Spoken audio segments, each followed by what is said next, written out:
As briefly touched on in the previous video in this series on the beast, the angel who spoke to John in the book of Revelation gives us the interpretation of what the beast is within the vision that John receives. The beast that you saw, it was and now is no more, but is about to come up out of the abyss and go to its destruction. And those who dwell on the earth, whose names were not written in the book of life from the foundation of the world, will marvel when they see the beast that was, and is not, and yet will be. This calls for a mind with wisdom. The 7 heads are 7 mountains on which the woman sits. There are also 7 kings. 5 have fallen, 1 is, and the other has not yet come. But when he does come, he must remain for only a little while. The beast that was and now is not is an 8th king, who belongs to the other 7 and is going into destruction. The 10 horns that you saw are 10 kings who have not yet received a kingdom, but will receive 1 hour of authority as kings along with the beast. These kings have one purpose: to yield their power and authority to the beast. The angel states that the heads of the beast are actually kings, and that the horns are also rulers or kings. Now, some have interpreted these kings in such a way as to refer to Rome, as mentioned in the previous video. This, as many historicists have argued, is because Rome actually sits on 7 geographical hills. Problems were raised with this interpretation in the previous episode in this series, problems with the consistency with the symbology utilized in the book of Revelation and elsewhere creates large problems for the historicist. But even here in the immediate context, a few elements should be considered carefully, as they point to a spiritual interpretation and not merely a physical or earthly one. Firstly, the 8th king, whoever that is referred to as was and now is not, and in the previous sentence is also said to come up out of the abyss. An important distinction needs to be made first here in order to correctly interpret the verse. The beast that arises out of the abyss is the 8th king that belongs to the other 7 heads of the beast that is mentioned in Revelation 13. There, the beast that arises out of the sea is said to have 7 heads, 10 horns, and resembles a leopard, bear, and a lion. This is the same beast mentioned here in Revelation 17, and as such, this beast of 7 heads is one complete kingdom, made up of multiple high kings and subordinate kings, heads and horns. And so, where the 8th king is mentioned as belonging to the 7, the text is speaking of an 8th king that is similar in nature and status to these other heads or kings, but yet remains somewhat distinct. We will come to this in a future episode to explore this more fully, but the important point to notice here is that there are actually 2 beasts mentioned here within the context. The first beast consists of the 7 heads and the 10 horns, while the second beast is the 8th king. And while he is of the same nature and status as the other 7 kings, belonging to them, he remains distinct, being an 8th king that is attached to the other 7 in some regard.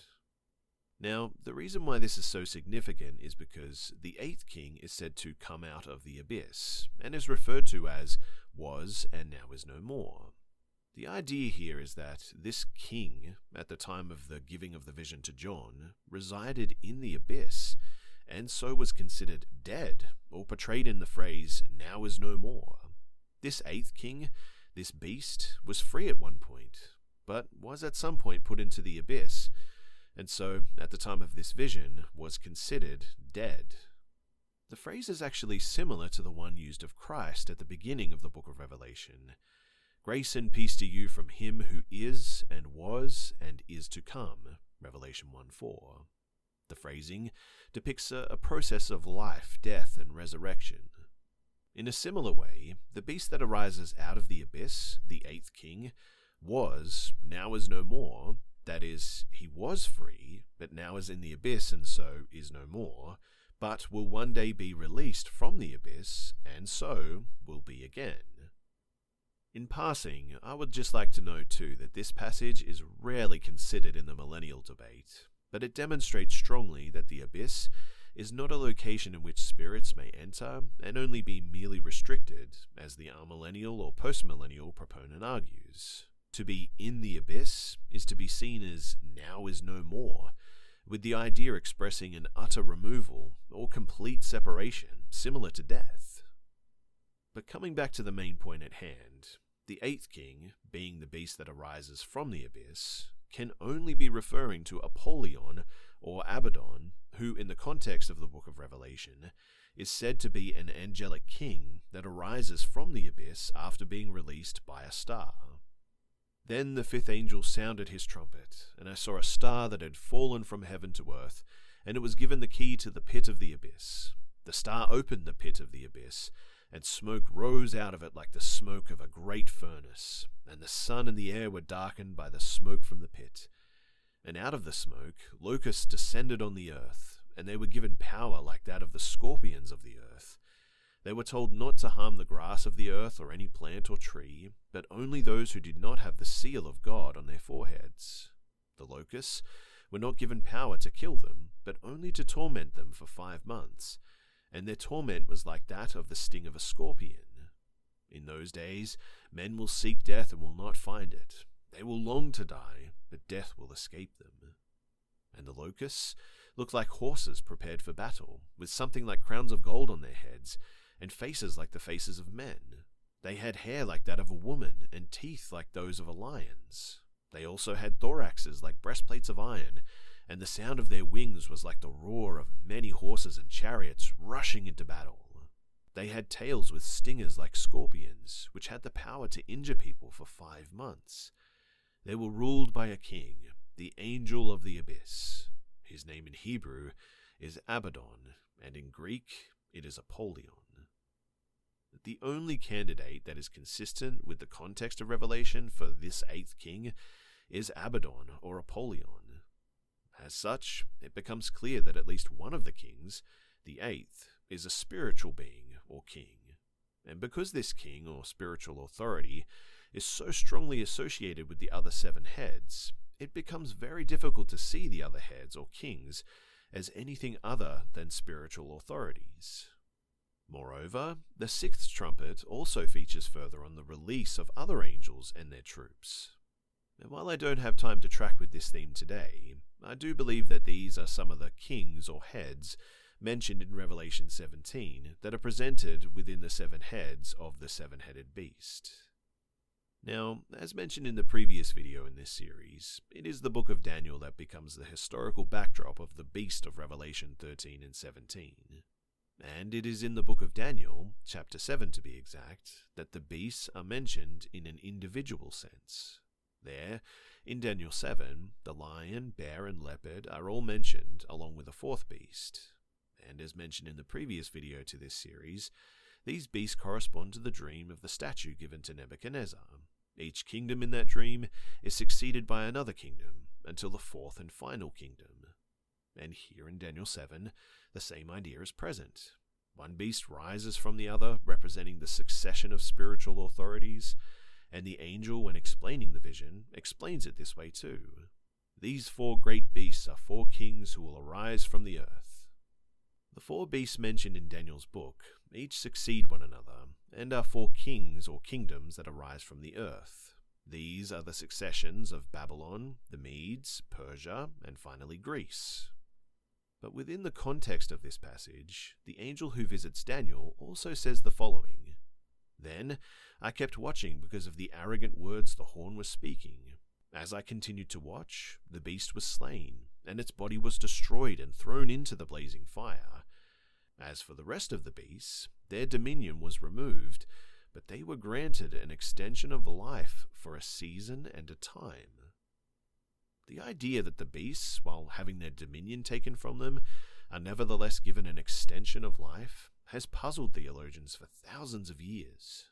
Most systems of theology do not really have a way of accounting for this strange verse, and few have even attempted to translate it. But an answer is now within reach. The beasts here that are given an extension of life, they are the spiritual kings mentioned in the book of Revelation as the ones being imprisoned and being set free from that prison. In the case of Apollyon, he is set free from the abyss by a star, a word often used in the Bible to describe the gods of the nations and spiritual beings. And the other 4 angels mentioned within the 6th trumpet judgment, they are released from the river Euphrates, where they have been imprisoned. The theme here is one of spiritual separation and containment as a sort of equivalence to death. To be in the abyss is to be considered as good as dead. To be imprisoned as these spiritual beings are, is to be considered as dead, much like the second death or hell. And the extension of life, mentioned in Daniel 7, sits parallel to the releasing of the angelic or spiritual kings mentioned in the book of Revelation. Spiritual kings that sit atop a beast that is like a lion, bear, and leopard. What we see here is a uniformity between the symbology of the book of Daniel and the book of Revelation in such a way as to make the interpretation very clear. The 7 heads are 7 kings, that is, 7 spiritual kings, and as of the time of John's vision, 5 had fallen, that is, they had been overpowered and imprisoned, and thus rendered contained, imprisoned, or dead. But by the time of the end, all 7 will have been imprisoned and contained. But they are released, and thus are given an extension of life. That is, they are freed from their prisons for a short time. The mention of the beast here being stripped of its dominion too is why the book of Revelation refers to the beast as being given the power and the throne of the dragon, along with authority when released. Having no dominion of its own, that is, having been imprisoned for so long, and having no access to the nations they once ruled over, they are now dependent upon the dragon to share its authority and dominion with it because the dragon has usurped the world. The beast that I saw was like a leopard with the feet of a bear and the mouth of a lion, and the dragon gave the beast his power and his throne and great authority. The reason why the dragon gives its authority to the beast is because the beast has had its dominion stripped, as Daniel outlines in his book, by the time of the end. Secondly, the beast that arises out of the abyss, in a similar pattern to the dragon's future, arises from the abyss and then goes to the lake of fire, its destruction, when Christ returns for the day of battle in Revelation 19. Thirdly, the mention of the harlot, she being unfaithful Israel, having a long history of being the harlot precisely because of her spiritual prostitution with the gods of the nations around Israel, the gods of Babylon, the Medes, and Persia. This correlation tends to indicate that these are the same gods of old, the spiritual beings that once ruled in these locations, the Baals, if you will. Fourthly, the beast, like the dragon and false prophet, command demonic spirits to assemble the kings of the earth for battle on the great day of God Almighty. This leans into the idea that the beast is a spiritual authority, not merely a human one. This also ties into the symbology of the horns, them being spiritual beings, also being subordinate to the beast or 7 heads, along with the 8th king, Apollyon. Fifthly, the juxtaposing of those who dwell on the earth with the beast from the abyss again supports the idea of a distinction being made here between mortal humans and spiritual powers. Sixthly, the fact that the beast is said to be given power for only 42 months or 3.5 years in Revelation 13:5 undermines the Roman interpretation in a significant way, due to Rome obviously extending beyond just 42 months. The Roman Empire, by some estimates, existed for over 1,000 years, which is well beyond the scope of a mere 42 months, or as chapter 17 states, the beast will receive authority, along with the 10 horns, for only 1 hour. And finally, the mention of the world, that is, those not written in the Lamb's Book of Life, will marvel at the beast, is extremely reminiscent of the statement in Revelation 13, where the same people, those who dwell on the earth but who are not written in the Lamb's Book of Life, worship the beast like a god. This is particularly significant too, given the false prophet's efforts to create an idol of the beast, an image that can speak and calls all who refuse to worship the beast to be killed. This image is created for the beast because it had been wounded by the sword and yet had lived. The primary point here being that this miraculous turnaround from death to life, that is, confinement or imprisonment, to freedom, refers to the imprisonment of Apollyon, who escapes, and is the one referred to earlier as the one who was, now is not, and yet will be. Mortal creatures like humans do not escape the abyss. Only powerful spiritual creatures can escape this location, that is described as being like a giant furnace in the 5th trumpet judgment. Each of these concepts, and more that we will explore in future videos, demonstrate that the Beast of Revelation is not a mere human kingdom. This kingdom is primarily a spiritual dominion, with spiritual kings, powers, and principalities. Thank you for watching this video. To subscribe to this YouTube channel, please click the subscribe button below the video. And if you would like to look a little deeper on all things eschatology, please check out my free book via the link in the description below.